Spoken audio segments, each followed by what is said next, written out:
Hello everyone, welcome to this month's vlog. I am just packing the orders that came in over the weekend.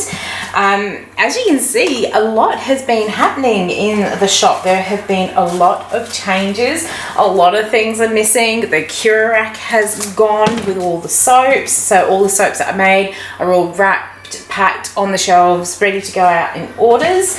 You can see over here the wax tags have gone, so I'm no longer making candles. It basically is what is on the shelf is on the shelf. What else? Like all the back area, I have cleared all the excess stock from out of there. So since we actually last did the vlog, last time I did the vlog, I emptied the big melt tank for the soaps and things like that, and over the last 4 weeks I have been slowly taking bits and pieces of things home. I kind of didn't want to continue the shop going the way it was and not do anything and then have a lot of work in my last week, so I wanted to try and make it as quick and effortless as possible, so that basically I can empty the shop, put it back to good, which is part of the contract. That means putting it back to a neutral color, even though that was not what I got when I first moved in. But I'm required to paint the walls all back to a neutral color, take out anything I've put in, stuff like that, get it back so that the next person can walk in and do with it what they want. And I want enough time in July that I can do that, present it to the estate agent and then say yes or no. If you want your bond back, you've got to do X, Y and Z, that sort of thing. So I wanted to give myself enough time. So for the last couple of weeks I have been taking things home, and every Tuesday hubby and I have been going up to the new house, taking a big carload of stuff, unpacking it, and then going about whatever we need to do for the day up there. So that's been, it's been a busy 4 weeks. We were up there yesterday and I finally contacted the agent about the shop that I have been eyeing off. It's still not official yet. We're just going through the sort of processes, so I'm not going to give away too much about it. But the shop is in a fantastic location. When we walked in, it's one of these things, when you walk into a shop as a customer, you never really know what the shop has got hiding. And we'd seen this shop and things, and I knew that it said that there was a kitchenette and stuff, but you couldn't see any of it. And now that the shop is completely emptied, there's store cupboards, there's extra workspace, there's a full kitchenette and everything. It's absolutely amazing. And this shop is bigger. The one I'm looking at is 7 meters square bigger than the one we're currently in. But the main difference is I can use every inch of this shop. Whereas with this particular shop, because we've got the walkway that goes between these two walls, I've actually got a whole heap of space in this shop that I just cannot use, which is a bit of a problem. So even though this one's 50 meters square, but I reckon I'm missing probably about 3 or 4 meters square. And then because of the layout, it probably takes out a little bit more of that usable space. But this shop I'm looking at, it definitely has the, I'm going to be able to use everything if I can get it. So we went and had a look at it. It is a lot more than what I pay here. And it is a little bit more than what I was wanting to pay. But given its location, I think it's going to be well worth it. The only issue is they have had another offer go through, which has come from a government body. So it will be like a, I don't know, it could be an NDIS building, it could be an employment office, it could be anything that they're looking to put in. But government bodies over here are notorious for offering really low rent. They're not as reliable. They want shorter term leases, and they're very, very slow to act on anything. And I would suspect they're probably slow to pay their rent as well. So I'm hoping that I can actually put in an offer on this shop that is better than what the government building have put in. And the other thing I'm really hoping is that I can do that, because Caloundra is a really nice little tourist town, and the shop should be filled with lots of little touristy shops, like homeware shops and that sort of thing. You don't want the main street to be filled with government agencies. And another thing a lot of the locals have said is that they don't want nail places every 2 shops and all the very typical ones that are going into a lot of these smaller towns which are slowly dying. So hopefully I can actually get in a good enough offer that I can beat the government offer with.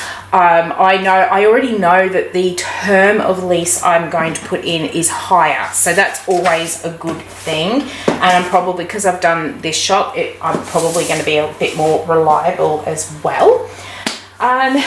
We'll see. If I get it, you'll definitely get to see a lot more about it. I just don't want to show you and then jinx myself and then get really disappointed when I can't get it, and disappoint you guys because I don't get it. So we'll just wait and see what happens. If not, there is another street. Hubby and I were looking at it again this morning. There is another shop, I should say. I've been looking at it. It's the same size as this, but better layout. It's an awful lot cheaper, like really, really cheap. It's a bit further down the street out of town, but not so far out that it's not in a good location. It's right next to a hotel. But we've been looking at this address for ages, and we've been trying to find this shop to go and actually have a look at it without the pressures of an agent, and we could just never ever find this shop. And this morning I pulled it back up and thinking, this is ridiculous. It has to be somewhere. And we don't know whether they've put the wrong photos for the shop location, but when we look at where it says it is, there's no vacant shops there, or if they've actually just put the wrong address on the listing. We're hoping it is actually the wrong address on the listing, because if they won't accept my offer on this shop that I'm looking at, I would actually consider this other shop if it's the one that I'm thinking it is. So we'll see. There's lots of we'll sees in it. Right, got to get my wrapping paper and wrap these 2 orders. I can't pack this one yet. This order is for one of my local customers, Jackie, and I've just discovered one of the soaps she's ordered, I have sold out of it. So I have emailed her asking her if she wants to replace it. So we'll just have to leave this one until I get a reply from Jackie. Alright, so I have got my paper here. I'm going to wrap these orders up ready for posting. Before we get too much further into the vlog, I actually don't know how this vlog's going to go this month, because rather than having a lot of making of stuff, it's going to be a lot of packing down. I have to take down all those shelving with all of that over there. I'm pretty sure I've finished with the micas now, so that sort of stuff I'm going to slowly be packing down this week. In my final week of being in the shop, I won't be making anything at all. So pretty much a lot of this stuff after this week can go home. So I'm going to slowly start packing all of that down just to make it a bit easier on me. But before we get too far into that, let's talk about where we left off with the last vlog, and that is jury duty. I know so many of you came up with things I could do to get myself out of it. You actually have to be really careful about yelling things out in court, like guilty, without listening to stuff, because you can actually be held up on contempt of court as well, and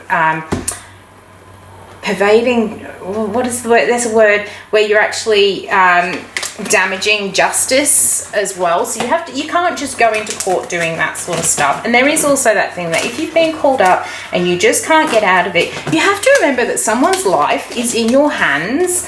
And if you aren't taking your jury duty seriously, you could actually destroy someone else's life as well. So it is something you really do have to be aware of, and it's not just as simple as, you know, yelling things out in court. And if you don't actually turn up for your jury duty and without good enough reason, like hospitalised, you can actually be put in jail yourself for it as well. So even though there were some things in there, I thought, yeah, I wish I could do that. You do have to be very aware of this sort of thing. It is a legal obligation. Basically, I did get called in for jury duty. I got called in on a Friday afternoon, which was probably, it was Friday night when I got called in to go in on Monday, and it was probably the worst thing to happen because then I had all weekend to stress about it. Part of my head was going, well, at least it's a Monday, the shop's not open, you're not closing down. But then another part of my head was going, well, what happens if I end up on a 10-day trial? That's 10 days I can't go in. I did discover a few things, and I will go over it because I don't want to do misinformation either. I actually discovered our legal system has changed a little bit in terms of a jury selection, and it is no longer done as it still is done in America. Basically what happens is this great big room, everyone files into it. There were hundreds of people there. Everyone goes into it, everyone's name is in a box, and as a trial comes up, and it can be any of the trials that have been heard that day, they basically do a random lottery and draw names out of this box, and if your name gets picked, you go in. If it's a small civil case, it's only 4 jurors, and if it's a big case, it's 12 jurors. And then you could actually be on a case that may only last 1 or 2 hours. You go in, you listen to the trial, you make your decision, you come out, you go and sit back in that room, and your name goes back into that box. You could end up on a trial that only lasts a day, so you're only required to stay the day. But your name could also get picked out for a trial that lasts 3, 4 days, a week, 20 days, you don't know. And if your name does get picked out from one of those bigger trials, you need to turn up to court every single day. So even then, okay, I knew I was going to have to go in on Monday, but then there was still that unknown of what trial am I going to end up on if I'm going to, because just because you go in, your name might not get drawn out of a hat. Now here's the funny thing, if I entered a competition to win something, my name would never come out of that hat. But I knew that my name would come out of that box because I wasn't going to win anything. So it was like, oh, because that's just the way the cookie crumbles for me. And so it was one of those things that I managed to get myself quite worked up over the weekend. But I thought, no, we have to go and do it. And as I started, I thought, well, if I'm going to have to do this, I have to find out what I can take into the courtroom or into the, not the courtroom, but the waiting area. Obviously, you can't take anything into the courtroom. But I thought I'll find out if I can at least do some work because you basically sit there all day. I thought, well, at least if I can take my laptop, I can maybe do some work, so it's not going to be a complete waste of time rather than just sitting and reading my book all day. So started doing a bit of research on the site, and I came across a part on there that said that when you turn up on the morning, you have one more chance to apply to be excused from jury duty, and you have to see the bailiff. So I was kind of feeling a little bit more positive about this, thinking, well, hopefully I can speak to the bailiff and get myself out of it. So I ended up catching the train because I'm a confident driver. I can drive. There is no problem with that, but I hate city driving. you have to be in the right lane at the right time. If you're not, you're likely to end up with someone up the rear end of your car because they think they know where they're going, and everybody else should as well. So I avoid city driving at all costs. Plus, it's really expensive to park in the city. So I decided, right, I'm going to catch the train. I can at least sit on the train for the 40-minute trip. I can read my book. I can relax and, you know, get myself all geared up for when we get in there. What I wasn't anticipating was getting on an electric train. Oh God, I felt so sick by the time I got off the other end because I'm not very good with travel like that. And the electric engines, because they're so quiet, I can see myself moving, but you can't hear or really feel that you're moving. So I was feeling really sick, so I couldn't actually read my book. So I'm just sitting on a train, just staring. And we got to one station called South Brisbane, and knowing what I know now, I really should have got off at this South Brisbane station and then walked across the river, but I didn't. I stayed on the train and got off what is called Broma Street Station, which is one of the big interchange stations in the city. So there's a lot of trains coming, there's a lot of people coming and stuff like that, but it was literally, I knew it was only a few hundred meters away from the courthouse. So I got off the train at Broma Street, and I was actually fine apart from the motion sickness, I was fine on the train. And I did say to my mum and to my husband that there seems to be less people on the trains than there were when I was working full-time in the hotel industry. There didn't seem to be as many. So when I was working, the trains were always packed, and I used to get really anxious on them that I wouldn't be able to get off at the right stop and things like that. But there wasn't that many people, so you could actually access the doors really, really easily. In fact, there was no one standing around the doors. So getting off the train was all fine. And then it started to go wrong, like really wrong. Because all these people, they know where they're going. They're pushing, they're shoving, they're walking along, and you just get caught up in this flow. And I'm going, I don't know where I'm meant to be going. I don't know which exit to come out of. And when I do come out of the exit, where am I meant to go? And I got down, I managed to get myself out of that first sort of rush of people. I stepped aside and let all these people go. And as I'm trying to orientate myself, this next lot of people off the train came, and that was it. I'm just going along with this crowd again. It's like, and I was actually getting really, really upset. I managed to get out of the station and out into the main street, and I was still just being pushed along with the crowds because there's roadworks and the paths are narrow, and I'm getting really upset because I can't get out of these people to orientate myself to find where I'm going. I eventually did manage to orientate myself, find which direction I needed to go for the courthouse, but by then it was too late. I'm getting emotional now because it was just so bad.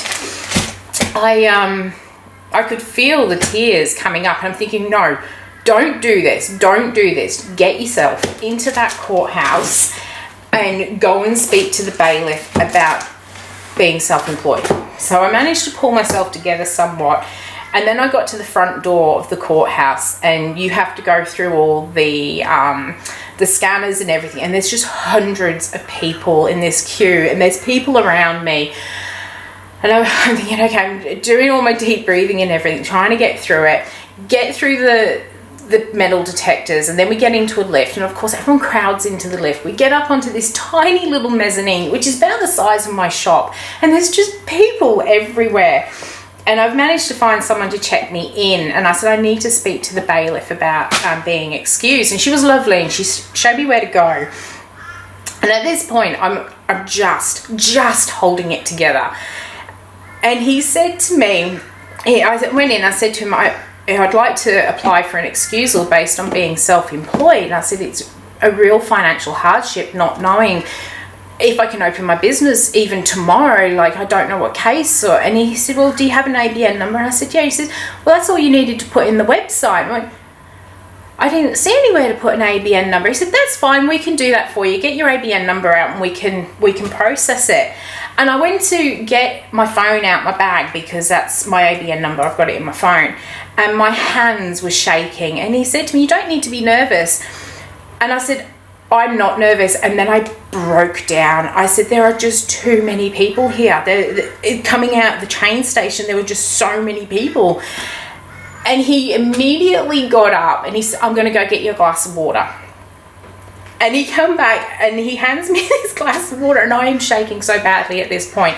I've thrown water everywhere. So this cup of water turned into half a cup of water. It was so bad. And I said to him, I said, I am so sorry. I am not the sort of woman who bursts into tears to get what she wants. I said, but there are just so many people out there. I don't cope well with crowds. And my husband's not here with me to get me through this. And he said, no, he said, that's fine. He said, sort yourself out. And he said, I'll find where I need to put your ABN number in. We'll get that in and we'll get you out of here. And he was just so nice. And I said, you've been so nice. That's what's actually brought this on. So he let me calm down a little bit. And when he realised I'd calmed down enough, he said, all right, give me your ABN number. And he said, next time if you get called up again, he said, and you can't see where to put your ABN number, just give us a ring and we'll help you through that process. It's all you need to prove that you are self-employed. And he did that, and I got the message to say I'd been excused. And he said, right, he said, you've been excused for the day, but you're not leaving right now. And I've looked at him thinking, oh God. And he said, I want you to go and sit on that bench. I want you to calm down, finish the water, and when you feel calm enough and it's cleared enough, then you can go. And he was just so nice. And I said, I am so sorry. I said, this isn't what I intended. I just wanted to show that I was self-employed. He said, that's fine. He said, I know that's what your intention was, and this is just a really, really bad reaction that you've had. And, you know, I said to him, it's the stress of this whole being called up and wondering what was going to happen that has actually aggravated this feeling.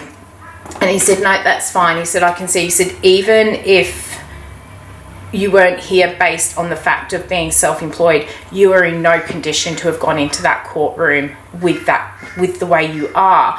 And he did ask if I had a medical certificate for this level of anxiety that builds up when I'm in crowded situations. And I said no, because I've never been in a position where I've needed medical help over it. I said I've always had someone with me when I go into these sort of situations, so I've never ever had that medical help. So he said that if I ever get into that situation where I do need medical help because it's just got too much, get the certificate, and that will get me permanently out of it because of the whole anxiety issue. So he was really, really, really nice. And the upshot of it is I did get out of it based on being a sole trader and a bricks and mortar business. But it also opened up an awful lot to me as well. All right, so those two orders are packed. We'll do the other ones in a moment. It did actually teach me a lot going through this whole experience. I wish I didn't have to go through it, but it did actually teach me a lot. I knew there was a problem. I just didn't realize how bad it actually was. And even talking now and feeling that anxiety going up, knowing I'm in a safe environment, it obviously is a really big problem that I will have to go and talk to somebody about. I've just always been very lucky that when I have been in these situations, I've had my husband with me. He knows how anxious I get in certain situations. The first time we went into Costco, it wasn't overwhelmed. Yes, there was a lot of stuff, but there was a lot of people and people constantly around me and things like that. And I got really, really anxious in there. And he is so good that he can see when it's starting to get to me, and he'll just walk off into a quiet area, and I just follow. Like, I don't want to lose him. In those situations, I know there's too many people, so I stick to him. If I can't see him, I panic. And quite often he knows it, and I'm getting into that thing because I'll grab hold of his shirt and just hold on to his shirt so I don't lose him. And he will often then just veer off into a quiet area where there's no people, and he'll let me calm back down, and then we can go back into these situations. So he's really good. And there's things like my mum said I've actually been like this since I was a young child, that I don't like people coming into my personal space. Some people I can. So like my husband, he can come into my personal space. That's fine. I have no issues with it. But there are other people in my life that really should be able to come into my personal space that I step back if they get too close and I'm having a day. And it could be different days are different things. Someone might step forward to me, which might seem acceptable, and I just step back. And quite often these people will step forward and I'll just step back, to the point where I am then so far away from when we first started. Some people get it straight away that I'm having a bad day, and just to stay where they are, and I've separated us to what I feel comfortable, and they know it's no reflection on them or how I feel about them. It is just a natural reaction that comes. And I've been like it apparently since I was little. I've always hated random people coming in and hugging me. If it's going to be a stranger, meeting someone for the first time, I have to approach them to give them the hug to feel comfortable, if that's, the sort of relationship it's going to be. Otherwise, I get really panicky when people come in at me and hug me. So the problem's been there for a long, long time. I just didn't realize how bad it was until we had the stress of everything that's there. The stress of moving house and business, that's a happy stress. I can manage this stress. But the stress of the jury, not knowing what the next day was bringing, that was too much for me. And it really triggered that anxiety. So I do need to go and see someone about it. But I do know there's other people out there who, they call it agoraphobia. It is known as agoraphobia. That fear of not being in control in a situation for your own safety is basically what it is. And it has got to a point where some people quite literally will not go out in public. And people have got this misconception that it's a fear of people. And it's actually not a fear of people. It's a fear of being in control of your own safety. So if I'm in a crowded situation, people are all around me, I get really anxious if I don't feel I can get to an exit point safely without getting hurt. The anxiety level that builds up is really quite overwhelming. And for some people it is truly debilitating that they can't do it. I can quite I will push myself and put myself into these situations. So I knew that it was going to be busy in the city. I just wasn't expecting with all the extra stresses, how much it was going to affect me. Usually when I go into the city, I know it's going to be busy. I know there's going to be pushing and shoving, and I go with my husband so that he can keep me safe. He keeps me grounded. He keeps me knowing that I am safe. And I don't know where this has come from. There's been incidences in my life that has probably contributed to it. But since my mum said I've done it since I was little, it's obviously something that's just there, that I need that safety zone around me. And I definitely did not feel safe when I went into the city by myself the other day. So it has given me something to really think about and to go and actually look further into, because I don't want it to one day get to the point where I don't do stuff. At the moment, I will go out to shops by myself. I don't have to take my husband everywhere with me, but generally if I'm going to go somewhere new that I think is crowded, I will actually take my husband with me so that he can keep me grounded. But I can quite happily go to the shops by myself. I can go out to restaurants and by myself and that sort of thing. So I'm not at that point where it completely debilitates my life.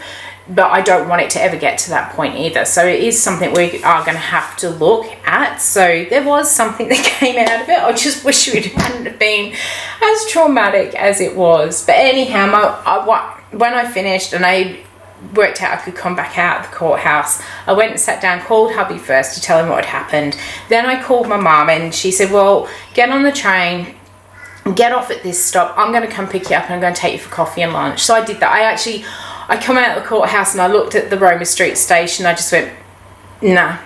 And I walked straight across the road and over what they call Kirribilli Bridge, I think it's called. Goes over the river, over into South Bank. And then I walked up to the South Brisbane station, and that's where I actually got back on the train because I knew it was a quieter station.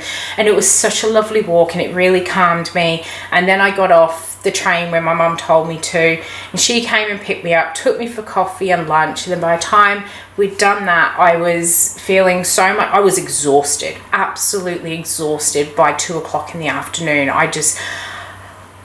there was nothing I was going to be able to do.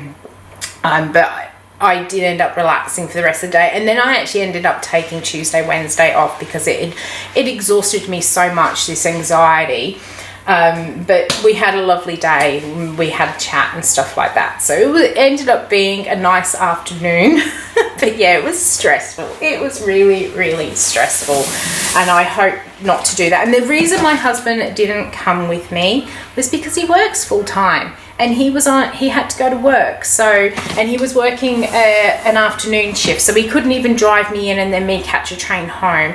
The shift he had was not going to work at all. So I had to go by myself. I had to put my big girl pants on and do it myself. And I managed to get myself back home. So anyhow, enough chatting. That is going to be so super long. I need to actually work out what I'm going to do today. I'm going to work out if there's anything else I need to make in the Bath and Body, and if not, we're going to start collapsing all of that fragrance down. I might keep the fragrances. They're generally my candle fragrances, but a couple of them do go into the Bath and Body range. So anything that does, I might just pop to one side, and the rest of it's going to get packed down. So I'm going to get on with that now.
It's lunchtime. It's been one of those days where I know I've actually done a fair amount of stuff, but it actually doesn't feel like I've done anything because a lot of it is just very admin and not physical sort of work. I have gone through all of the shelves, restocked them so that they look nice and full, gives me an idea of what needs to be made. And I discovered I do need to make some magnesium oil, which I have started. We've got the labels done. We'll bottle it up tomorrow because it does create an exothermic reaction when you make it, meaning it heats up. So I want to wait until that cools down. And I also discovered I actually need to make some moisturizer. I did think I made it last week, but then remembered I decided to make hand cream and foot cream last week and do the moisturizer this week. So I need to do a batch of that, but it's too late in the day to do it today. So we'll do that tomorrow so it has the time to cool down to get all the additives in. So they're up on my board to do. I then went through the soaps on the shelf. Sometimes they sell really well online and not in the shop, and vice versa. And when that happens, I have a look at what stock levels are sitting in each of them. When I make a loaf of soap, it makes 18, so I put 9 on the shelf, 9 online. And then if it's selling really well on the shelf in the shop but not online, I'll take some of that online stock and pop it onto the shelf, and vice versa. If it's not selling in the shop but selling online, I take that stock and put it online. So I'm always making sure my stock is where it is actually selling. So I've done all of that today, and it's all looking really good, really happy. I then had to do a order, and it's been a bit hard because I was trying to work out where to actually order it from. I don't want to order a lot of stuff at the moment because it's just more stuff I have to take up to the house, but I do have my Patreon challenge, and the suggestion that came out for this month, I actually needed to order an ingredient. So I was just trying to decide who to order it from, and I've decided to go with Aussie Soap Supplies. because there were a couple of other things on there I wanted to have a play with and needed to restock as well. So I decided to go with them instead of with New Directions, who had similar, they both had the same ingredient. It's carrot oil that I'm after, but I actually didn't like the ingredient list on New Directions, even though they were so much cheaper. I think they're cheaper for a reason, and I kept looking at this ingredients list going, I don't think I'm going to get theirs. I'll pay more and go to Aussie Soap Supplies. Plus, I wanted to use my PayPal rather than use my bank account, because over the next few weeks, my bank account's going to get a little bit of a hiding. So I want to just use the PayPal, and you can't do that on New Directions. So I placed that order. Hopefully it will be be here for next week, so I can actually make my Patreon design challenge using the carrot oil. Hopefully, fingers crossed.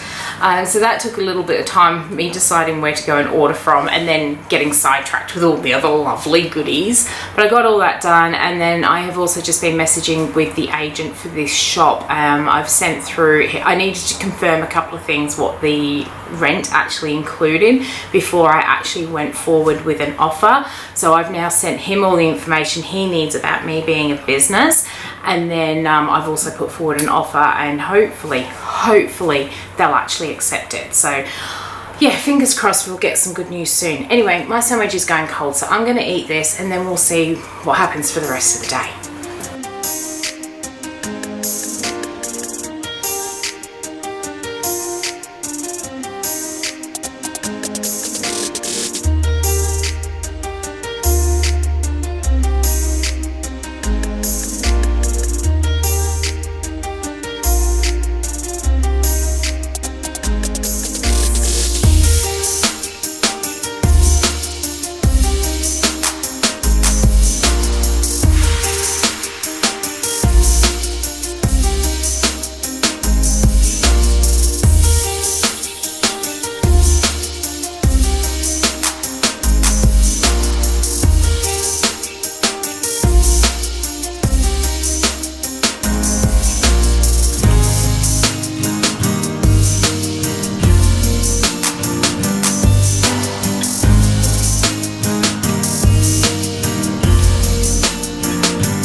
So I've only managed to get one of those brackets from off the wall there. I'm having a bit of trouble getting them out of the wall. It's probably because the walls have been, you know, decorated and redecorated that many times, but the wall mates are just pulling straight out of the wall. So I'm unscrewing them, and as I'm unscrewing them, it's unscrewing the wall mate out of the plasterboard, and it's leaving a great big hole. That's right, I actually have some spack filler down here, so I'm just going to fill the holes up, so by the time I'm ready to paint, it should be nice and dry. Having trouble getting that middle one off. It really just does not want to come off the wall, so I'm going to have a think about that. I think I'm going to have a big hole in there. We'll see what happens. I've just been speaking to Jackie, the customer who I didn't actually have one of the soaps, and Jackie actually is one of my regular customers. She's local, so she has been into the shop as well as normally shops online, but she does come in occasionally. She said that what she would really like, and I actually didn't have on the website when she was ordering, were some melts. So instead of doing another soap for her or refunding her, she asked if I could send her some of the individual melts that I do. So her soap equated to 5 melts. I've actually put 10 in there as well because it's my mistake. I messed up. I think I know what's happened. I think I probably had one in the drawer and I decided it wasn't going anywhere and went to put it in the clearance basket and forgot to take it offline. I've got a feeling that's what I probably did. So it's my fault. I'll just, I'll throw in those extra few for her because she's actually placed well over 20 orders with me. So I've got to look after whether you've placed 1 order, 20 orders, however many orders, I do try and look after people, especially when I have made a mistake. So we're going to get this one all wrapped up so this can go out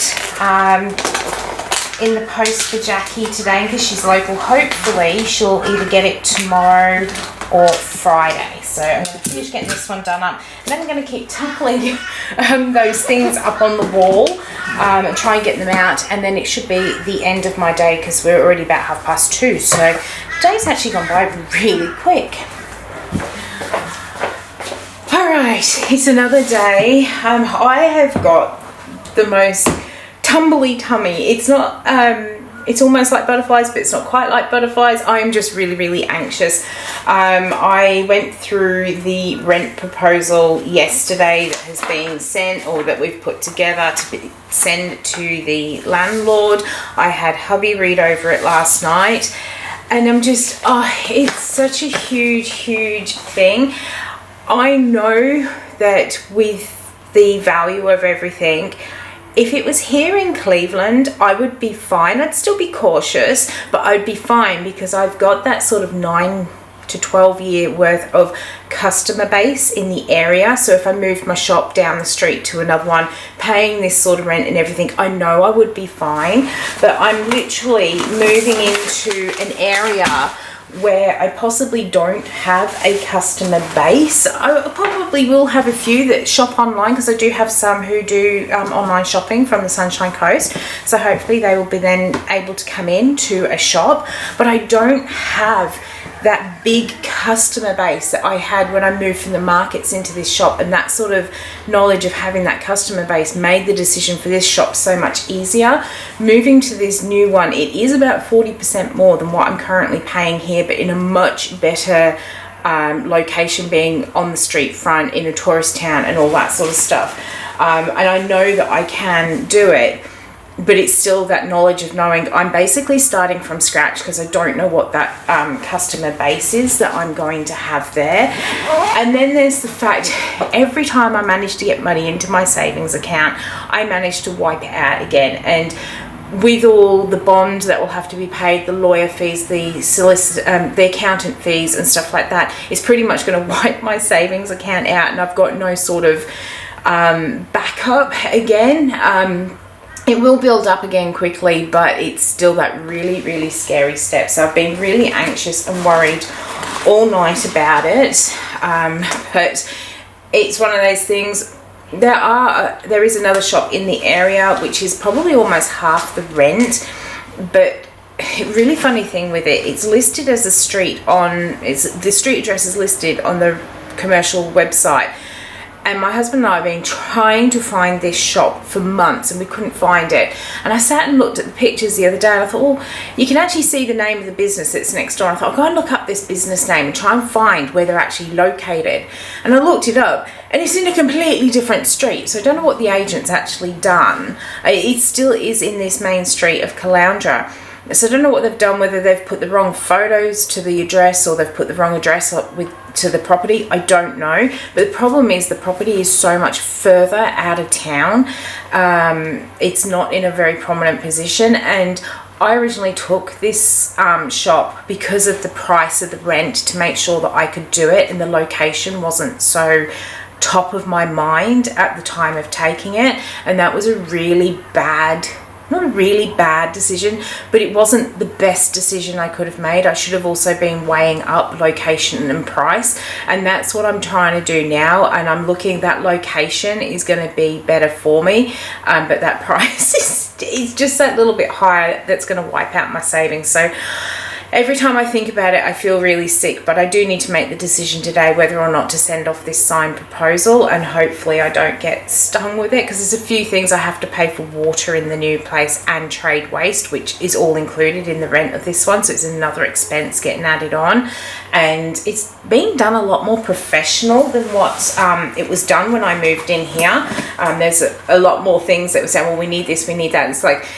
oh, this is feeling way too real, too adult for me now. But anyhow, I have to make the decision today, otherwise I'm going to lose it, and I will have to resort to this other shop that's come up.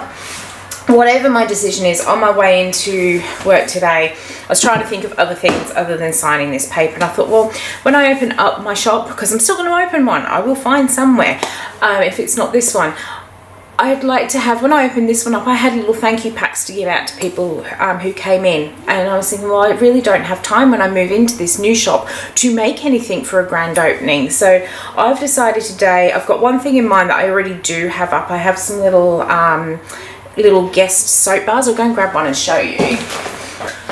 I have these little guest soap bars, and these are all done in scents that I've been testing and trialing and things like that, and they're really good for traveling. But I've got quite a few of these that aren't yet out on the shelf. They're sitting in the boxes, and I thought, well, I'll be giving some of these away, and I'll do my favorite and make some lip balms to give away. So I've decided today, not only am I going to make the moisturizer, I'm also going to make a batch of lip balms, which will go into some little thank you packs for when people come to the grand opening, just to say thank you for coming out and supporting me, because it will mean a lot. I mean, it means a lot when people come in here, but it will be absolutely amazing up there if people come out to a grand opening, and I can actually see that I will have a customer base up there as well. It's so nerve-wracking. Anyhow, it's 9 o'clock. I need to go and get the computer on, get the door open, the stuff out, and then we'll get on to making the moisturizer so we can top that shelf up.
Alright, we're almost at the end of the day. I've got about 30 minutes. I'm just sitting here tidying up some of the emails I'm putting into both my account system and Soapmaker 3, the couple of purchases I've made from Aussie Soap Supplies. I also did one for Aussie Candle Supplies today as well.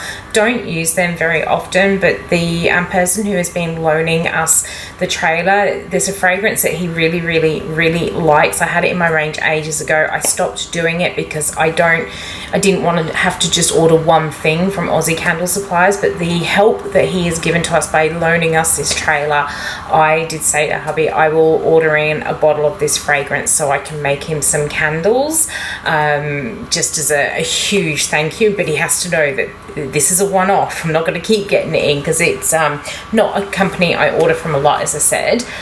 So I'm just putting all that into the books. I've just had a bit of a shock when I put in my apricots granules for exfoliating. They go into things like my face scrub, but they've actually doubled in price. So now I need to go back through and look at the costings and make sure that I'm still okay with the price that I've got my face scrub at. So hopefully I should be.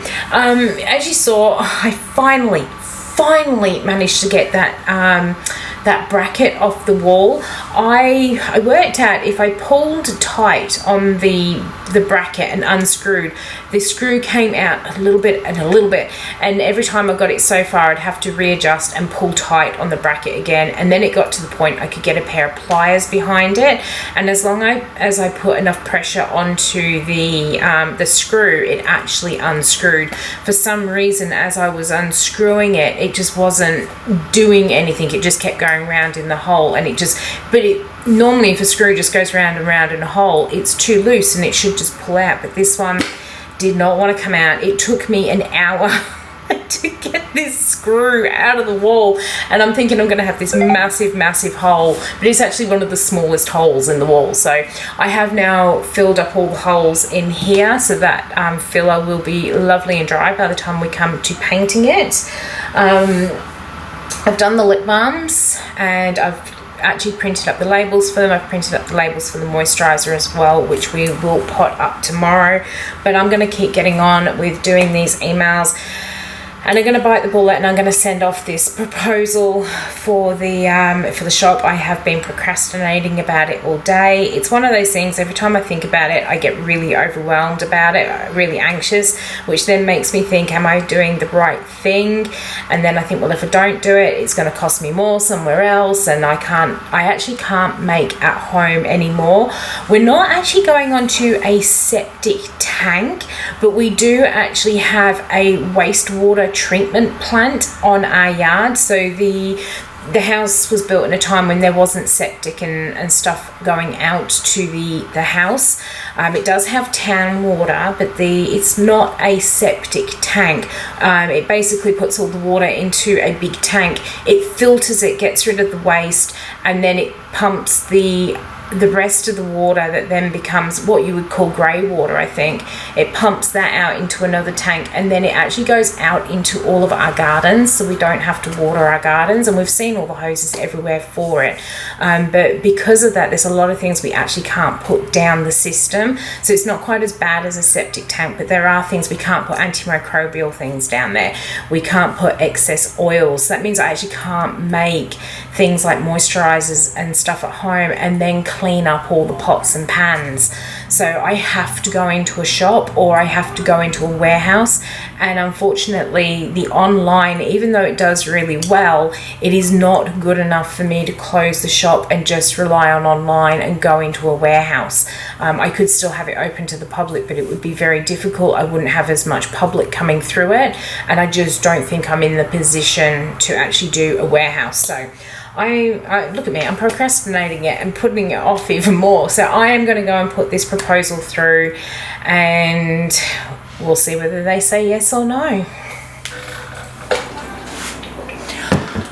What a morning it has been so far. I was late coming into the shop, and wouldn't you know it, because I was late, there was someone sitting out the front of the shop waiting for me to arrive. Luckily, it was a good friend waiting for me. She'd been saying she wanted to come in and see me before I go, and I know I'll see her when we move anyway because she takes the family up that way for holidays. But she was waiting here for me, and we had a good chat, and it was really nice speaking to her this morning. And then I've had a couple of other people coming through as well. So it's actually been a busy morning, which is, I've had more customers this morning than I have had over the last 2 days. So it's a good start to the day. But I was running late. We were speaking to the agent yesterday.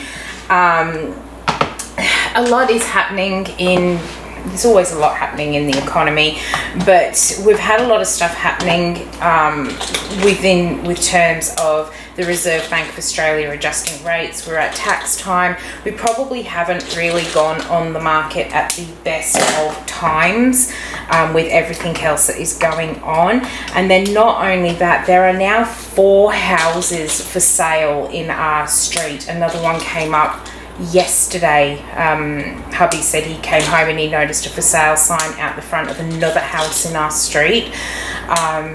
So that has given us a lot of competition. When we were first looking at selling, there were no houses in Mount Cotton at all for sale that were within the same aspects or like the same category of what we were selling. I think today might be a busy day. I've just had another customer come through, which is, it's just, you can never pick it. The last couple of days I've had hardly anyone come through, usually about 2 people in the late afternoon, and this morning have had so many people come through, which I'm not complaining about. It's just really funny. I'm trying to record and do stuff and people are coming in. Anyhow, as I was saying, so yeah, these other houses have come up, which now actually fall within the same category of what our house is, though in all of our street. Without sounding like I'm being biased, our house probably is the best value of the 4. We're all asking very, very similar prices. In fact, 2 of us are asking exactly the same price. One is only about 10 grand more, and I think the other one's going up. It only went up yesterday. We're not sure yet, but it's going to be about the same price. And of the 4 houses, ours has the biggest block of land. We're about half the size bigger than all the other houses. 2 of the houses don't have, their garages have been built in and are going to be very hard to convert back to a garage. We've got a garage. We've also got that separate work area as well. We've got stunning views, and of the 4 houses, we are the only one that actually doesn't back onto the really busy road. So we're actually in a really quiet location. So of the 4 houses, we are the better option in terms of location and size, but in terms of people's needs, that's a little bit different. So we were talking to the agent last night, and he said he'd actually been in contact with the agents of the other house, and one house has already been on the market for well over 6 weeks now. They've actually removed all their signs. They're not doing opens, but they're still listed as for sale. And in 6 weeks, they didn't have a single offer. The other house that's for sale, I think they're in their 5th, maybe their 6th week now, and they haven't had a single offer come through either. So we were talking to our agent last night. We've taken on a whole new strategy to try and get it to sell. We don't have the luxury of being able to sit there with, you know, at the moment we're paying electricity on 2 houses, we're paying rates on 2 houses, we're paying insurance on 2 houses. We don't have the luxury of sitting and waiting for a price. And I think unfortunately with everything that has happened, we've had to reevaluate the price that we're going to get on the house. I think we're also just probably put it on the market at slightly the wrong time in terms of it's going back down again. So we renegotiated that, and the reason I was late is because we then got a message come through late last night, which we saw this morning, saying that someone is now seeing the new price. They're very keen to come and have a look. Kind of makes me worried because it means that we're not going to get anywhere near what we were hoping to get as a minimum. But like I said, we can't afford not to do something. So we got this message saying that they want to come and see the house this afternoon at 5 o'clock because they can't come to the open on Saturday. And it's one of those things that that's the one time I actually didn't want people coming through the house. The reason being is that it is peak hour time, and depending upon how the the wind is traveling, sometimes the noise can come up for that sort of hour and a half of peak hour time, and I didn't want that to turn people off. It's also that time when I get home from work. I usually get home between 4:30 and 5, so I'm going to have to hang about this afternoon so I can get home later.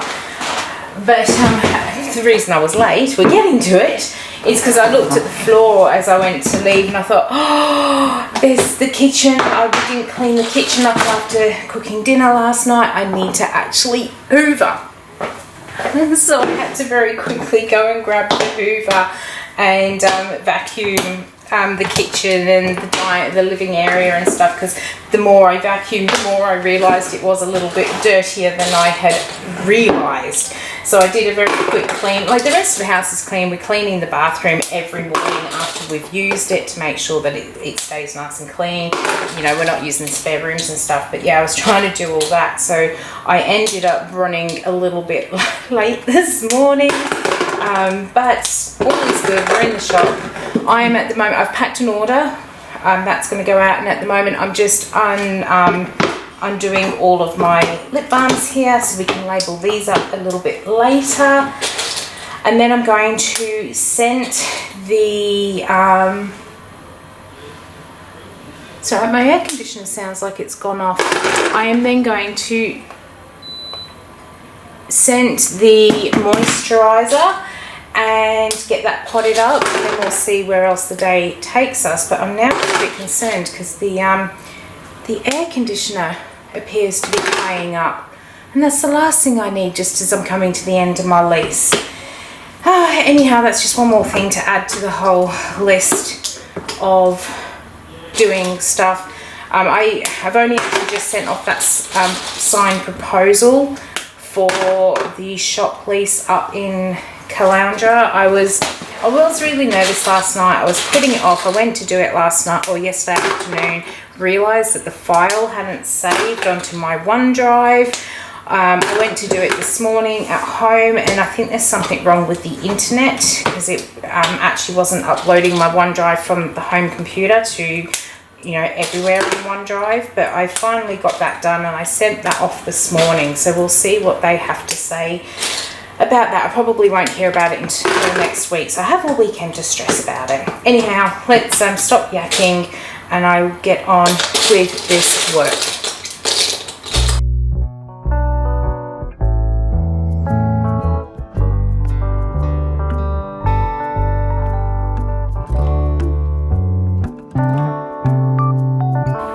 It's working again. Oh, I'm just going to turn it off and ignore it.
this clock I actually had in the shed at the house, and I've had it down here, and I absolutely love it. You can hardly see the numbers on it.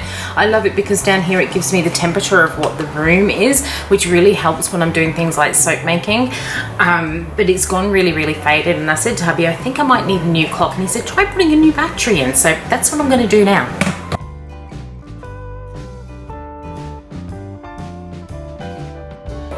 Alright, so obviously the first battery I had was actually flat. I was able to find another battery to go in here, but you can see it's still not perfectly clear. You can see it when you look up at an angle, which considering it's high up, that's not too bad.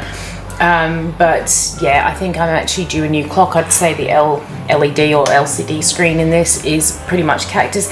It's years and years and years old. It must be at least over 10. I think we actually had this when we were up in Cairns, so it's well over sort of 12 years old sort of thing, so it's had a good life. I'll keep it going just for now because, as I said, I really want the temperature. But yeah, once we move, I'll have to look for a new one to go into the new shop. I don't even know how to set the time and stuff back on this. I'm gonna have to take it home and ask hubby to do it for me. Oops.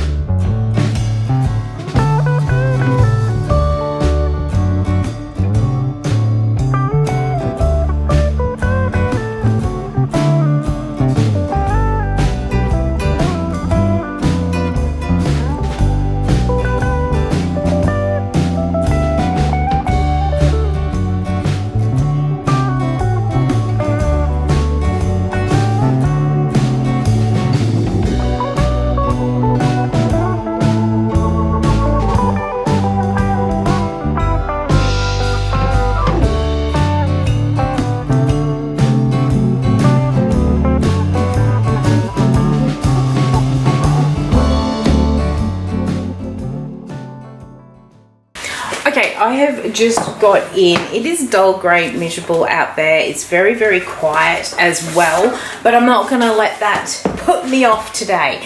First good thing, hubby fixed my clock for me. He actually put another battery in it, just in case my new battery didn't work, and my new battery was also pretty flat. So now we've got a nice screen. I can see everything. He set the time, so I can pop that back up on the wall, and I can see everything I need to.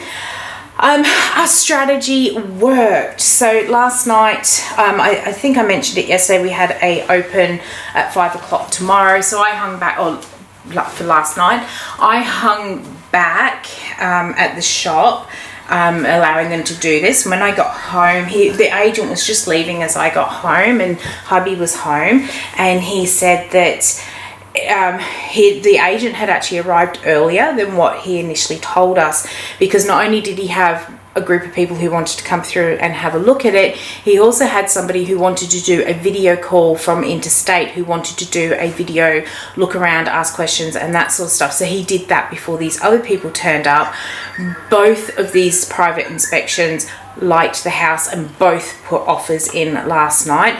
The one offer, they knew what our original asking price was, and they came in only just a fraction over what the new dropped price was, with all these conditions on there, and we just went, no. It's the conditions in themselves. Even if the offer had actually been much higher, the conditions in themselves weren't satisfactory. They had 21-day finance on it, on a 30-day contract. I said no, because if it falls through, if they decide 3 weeks in that they've found somewhere else that they like, and they pull out, we've basically got to relaunch the house, and it is so hard to sell a house when it relaunches because people wonder what's wrong. And I said no, not interested in that one. And the other offer came through as well, and it was lower than what our original asking price was, but higher than what these people were offering. And we were hummed and hawed, and we said, look, we appreciate the offer, but we still want to go ahead with Saturday's open. And he said, look, I'll go and talk to him a bit more. He said, I'm at the point where I might almost lose them if I push them any further. And we said, well, that's fine. We'll still go ahead with the open. We've got that other offer if all else falls. And he went back to them and he was actually playing the two against each other, saying that we'd had another offer. And then all of a sudden this one that came in with the better offer and better conditions as well. They only had a 7-day finance. They came in with an offer that we knew was good, that was above what our original asking price was. We knew it was good for the area. We think the market is on a downturn, so we've just caught it. So last night we accepted the offer on the house. So it's 7 days unconditional while they get the finance. They've been pre-approved, but the bank then has to double check that they're not overspending, that if they do fall through they can sell the house, recoup the money, that sort of thing. So we know that they're fine with that, 7 days for that. And then after 7 days, we're basically unconditional for 3 weeks, and then we'll be able to move. So, oh gosh, it was just such a relief, because the other houses in the street have just not had anything. So we now know that we've actually destroyed their asking price. Sorry to them, but you know, you have to do what the market is doing, and they're not going to get what they're asking for if we struggle to get what we were after. And our house has got the bigger land, got more parking, got more ability to make changes to it. So yeah, we're really happy. It was a huge relief.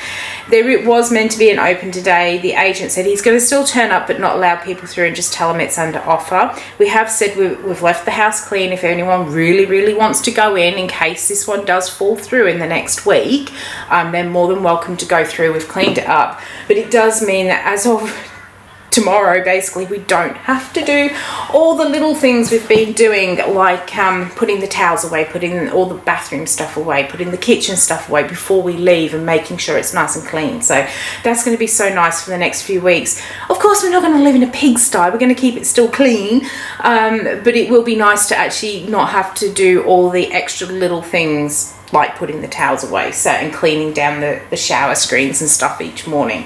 So really happy. I have just had some people trying to get in the door a couple of minutes ago. I just asked them to give me a minute to get myself sorted and set up. So I'm going to go and get myself sorted, set up. I've got some Bites balm that we need to label up today. We'll do that in a minute. But yeah, going to go get this away, clock up, and then do a couple of other things. I've just noticed while this is sitting this way, I can see a internet sign on there. Interesting. Anyhow, sidetracked. Let me go and get set up, and then we'll get on with the rest of the day. It's no matter what happens, it's a good day. Just knowing that we've had that offer, it just takes a whole lot of pressure off. So yesterday, I suddenly had a big run on my Bites balms. So I've only got about 3 of them left, so I thought I'd better actually make another batch of these, because these are always really popular. So I actually doubled my batch yesterday. Usually I only make 10 of this size, but I actually made 20 of them. And then the other thing I noticed was that the little mini ones, I do the little mini ones in lip balm size as well, because they're really handy to keep in your pocket if you go hiking and that sort of stuff.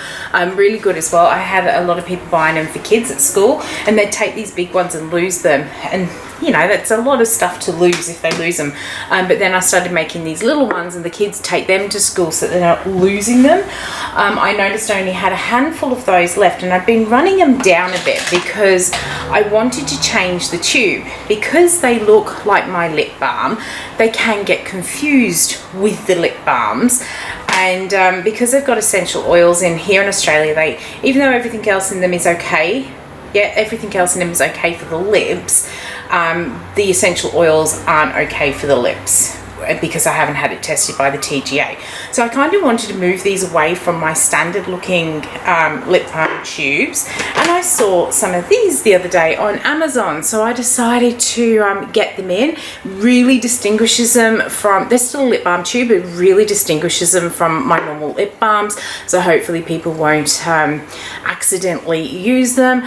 Luckily my labels still fit, so I haven't had to make too many changes. I just relocated where a few of the things actually sat on here, so it sat on the tube a bit better. When you look at the lip balm, I have the ingredients, then I have my business name, what it is, and then the warnings and barcode. So I've just actually moved it, so instead we've got the ingredients, warning, barcode, and then what it is on the front. But really pleased. But one thing I will say, so I got these are little oval ones in case you couldn't see them properly. So obviously I couldn't use my round lip balm filling trays for them, so I also got one of those, and I've seen these around on Crafter's Choice on Amazon and stuff, and when I got it in I was so surprised because this is silicone. It's not one of the hard lip balm filling trays, and it looks like the only sort of oval ones I can get are silicone, so it's really tricky to actually use it. You have to really put all the holes, like I only made a batch of, I think there's 24 here, I only made a batch of 24, so I didn't have to fill the whole tray up, so I had to kind of line them up on two sides so this would then sit nice and straight. It's something to consider if you are looking to swap to oval lip balms and don't pour, I mean there must be 30, there's 12, 48, if you don't want to pour 48 lip balms in, or lip balms in one go. These are really tricky to use, but anyhow, we're going to get all these labelled up.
Alright, so that was suddenly a good little rush of customers there. I actually had the first couple that came in were actually regulars. They wanted to do refills. They thought that because I was closing on the 30th they could still bring them down. I had to explain that cutoff was on the 14th of June and I had been saying that for a number of weeks.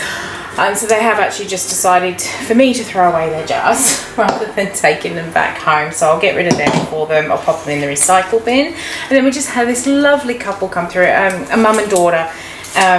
Absolutely love it. It was so nice to hear it. The daughter who just said that it's so important to support small business and small handmade business, which is really nice to hear because it's something that we are lacking here in Australia, that support of small business.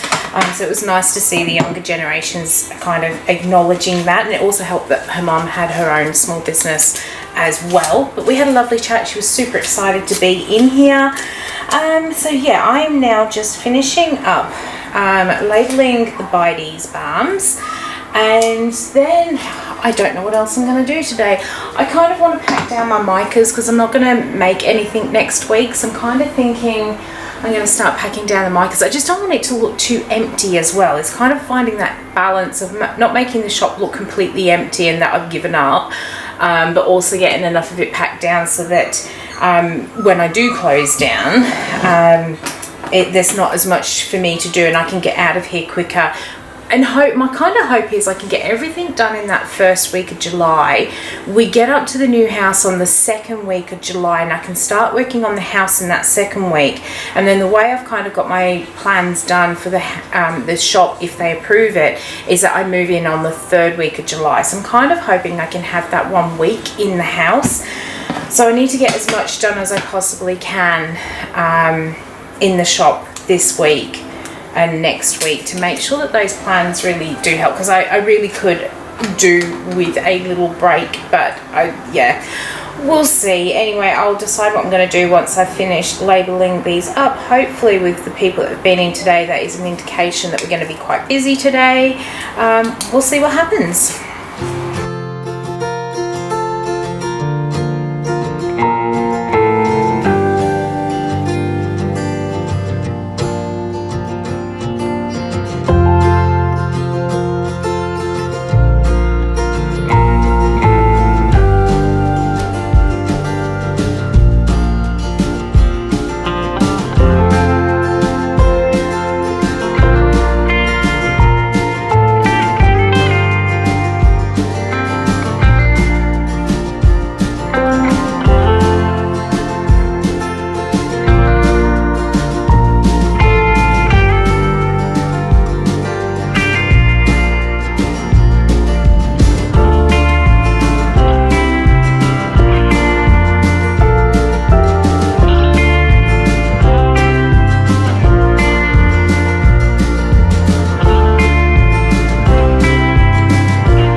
So that's just cleared a whole heap of candles off my shelf. She is one of my regulars that have just been in. She's been shopping with me for years, ever since I was out at the markets. She usually always brings me the refills. She's the one that brings me the refills in the videos, and there'll be like 13 or 15 jars that have to be done. So she's she did get her refills done not long ago, and now she's just come in and cleared me out of a whole heap of the candles, which is really, really good. And she also goes up to the Sunshine Coast a lot, so I know that I will get to see her. But that was absolutely awesome. She ended up with 6 candles. What she doesn't know is that I did throw in a sneaky little bonus one for her, which she'll discover when she gets home. She's literally down here once a month with those 13 or 15 candles to refill. So what I put in there doesn't even begin to say thank you for the support she's given me over the years, but every little bit does mean something to people. Alright, so I have finished wrapping up. I'll just reseal my heat bag. I needed to show her what they looked like. So I've just redone my heat bag. I have finished doing what will be the thank you gifts that I hand out when we move into the new shop. I'm being positive we're going to get a new shop. So everyone will get one of these little packs here. I've done some with the vegan lip balms and some with the beeswax lip balms. And what's inside each of these packs is a little lip balm, there's the little Guess bar soap, and then in the back here I've done up these little cards, and there is a mix of them. There's some all saying thank you for coming to support me, and then there's some that have got 10% off the next purchase, there's some that have got 20% off, and then one of these in here, and I was doing it randomly, that's why I was throwing all the cards everywhere. I was doing it randomly because there is also a $50 voucher in one of these. And in the past I've always done them as a scratchy, but I've actually found when I do these sort of giveaways with people, last time I did it, which was for Crazy Day, I think, I did up 50 packs, each with a little scratchy card in, and there was a $100 voucher, no, a $50 voucher, there was two $20 vouchers and a $10 voucher, and there was also a Pamper Club subscription in there as well. And I did up 50 of these, and I only actually had 6 brought back to me, and they were all for things like a free soap, a free lip balm, or free candle. I didn't have any of the big prize draw ones brought back to me, and I even sent them out online as well, so or for online orders, so they didn't come back. I decided this time I wasn't actually going to go to the expense of getting the little card and doing them up that way, because it does take time and money to make them. I just thought, well, seeing as no one actually brings back those really big spends and other dockets, I'm just going to do a simple little thank you, and you can have 10 or 20% off on your next purchase, depending what you get, with one lucky person getting a $50 voucher. When I move into the new house, God, I'm talking fast. When I move into the new shop, not only will these go out to people who actually come in that first week supporting me, they will, depending how many I've got there, how many people are coming in, they will also go out with online orders. And because I'm aware that it's going to be in a tourist town, the codes that are in here can be used both online and in the store. Alright, we've got that done up. It is almost lunchtime, so I'm going to go and get this heat pack put away. I think what I'm going to do afterwards is try and get that little boxy thing off the wall where my gloves sit and patch the holes up in there, and then I should be able to have some lunch.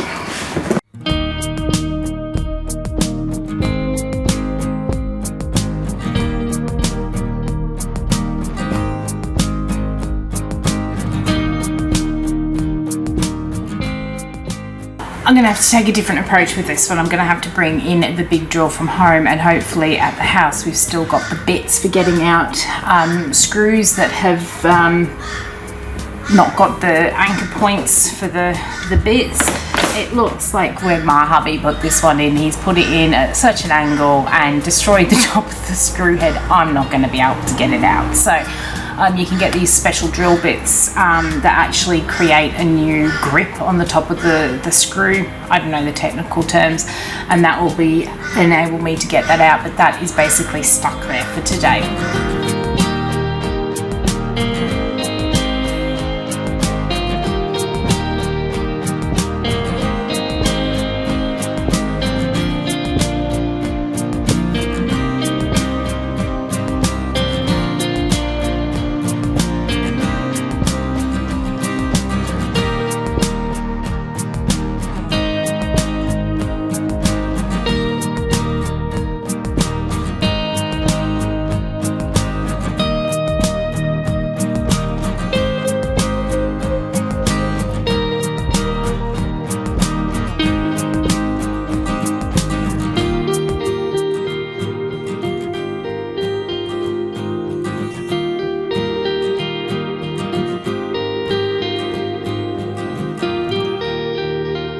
It has been an absolutely fantastic day. I've had lots of people coming through. Hopefully tomorrow is going to be another really good day as well. I decided I needed to take that Billy bookcase home with me because it's going to form part of the storage in the new shop. So there wasn't much left on there. I cleared it all out. You saw me get it into the car. Luckily they're not that heavy, they're just awkward. And today is going to be the best day to take it home because it's quite quiet out on the roads on Saturday rather than trying to do it on a peak hour day. So I thought today's the best day. I also pulled these down from off the top of my candle shelves. They've just got all my excess shower steamer boxes in. Don't need them, so I'm going to take them home with me. So I'm actually going to head off home now. I'm going to start editing your video because I haven't had a chance to do that. Hubby's been on earlies, if we can call that, this week. So we've spent a fair bit of time together. So I haven't had a chance to even start looking at the footage. But because he's not finishing, or he won't be home till about 5 o'clock today, I'm going to go and get started on that. But first of all, I'm going to go get these in the car as well. So we'll be back in for tomorrow. It's Sunday, market day, and hopefully it's going to be a busy one. Oh, good morning, guys. I am really, really cold this morning. I thought I was just being overly sensitive to the cold. I was getting ready to actually leave, and I could hear hubby coming up the steps to come and say goodbye to me, and I was trying to unlock the front door and I couldn't turn the key, and as I'm trying to turn the key, I just could not feel my fingertips, and I just couldn't get out the front door. And when hubby came up, he's just opened it. I thought, oh, okay. And I've just had a look at the temperature, and it is, where's it gone? This is going to appear backwards on the screen, I'm pretty sure, but it's 8.2 with it feels like a 4.2. That is why I'm so cold. Remember, as I've said before, our houses are not built to keep warmth in them, so that's why I was so cold this morning. So it was a good job he was home to let me out the house. Anyway, we're down here for Sunday morning. Hopefully the cold will lift soon and it will bring lots of people out and about. I'm gonna go and get myself all set up. I did start editing the video last night, and I was kind of in a bit of a pickle about what to do, because I didn't realise I talked for so long on Monday about the jury duty thing, and I was trying to find a point at which I could probably cut a section of stuff out, but none of it seemed to make sense if I cut anything out. And although I don't want it out there as something about me, I want it out there as something about people in general, this anxiety that people can feel when they're out in public. I don't say I have agoraphobia for a number of reasons. One of them is because I've never wanted to admit that to myself, and number two is because I think there are people out there who do suffer, I don't like that word, who are inflicted with it so much worse, to the point that they actually can't leave the house, to the point that the term agoraphobia, as I thought for many years, has actually been misunderstood to people not being able to be around people and not being able to go outside. And it's not that, it is that anxiety of not being in control of yourself, which then leads to that fear of being put into situations where there's a lot of people, and that's where that misconception actually comes from. So I kind of really wanted to get it out there as an important message to people, to just to be aware of people that are actually around you.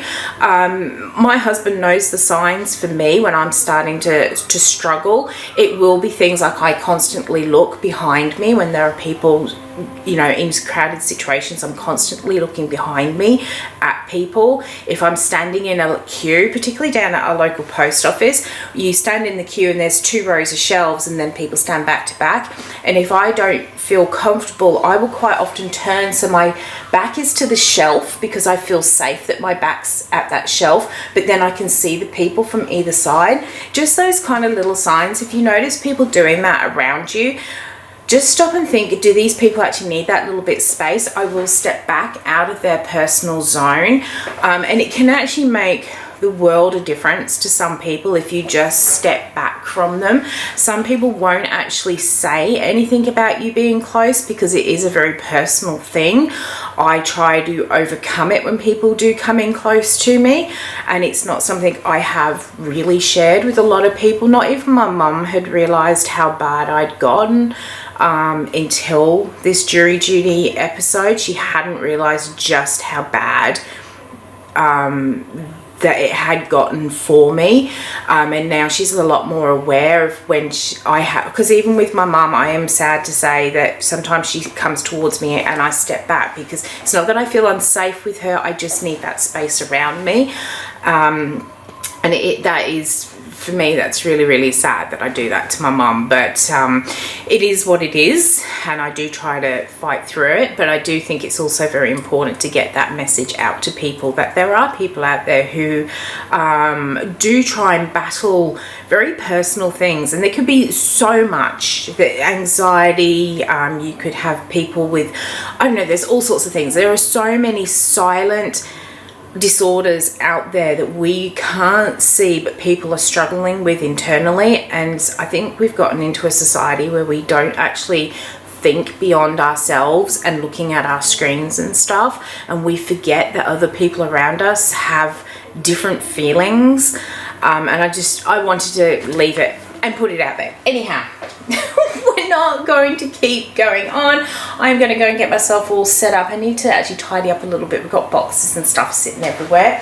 I was going to put my micas away, but then it's going to just look really, really blank if I do that today. So I'm going to leave that till tomorrow, but I might during the quiet time put some of the ingredients and stuff away. We'll see what happens.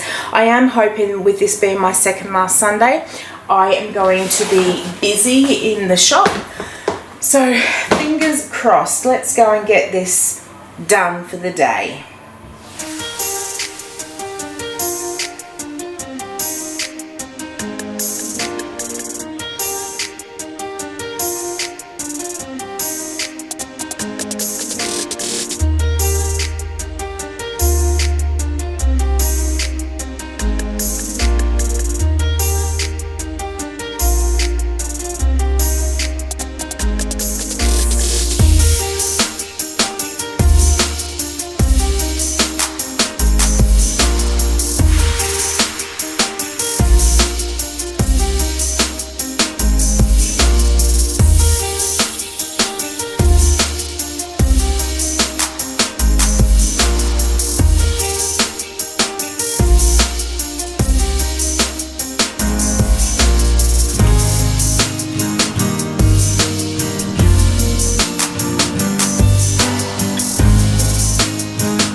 An unusual end to my day. It has been a super busy day in the shop, which is why there's not actually a lot of footage. There never is on a Sunday because of how busy, but it was particularly busy today. It is about 2:30, so it's an hour and a half since I closed.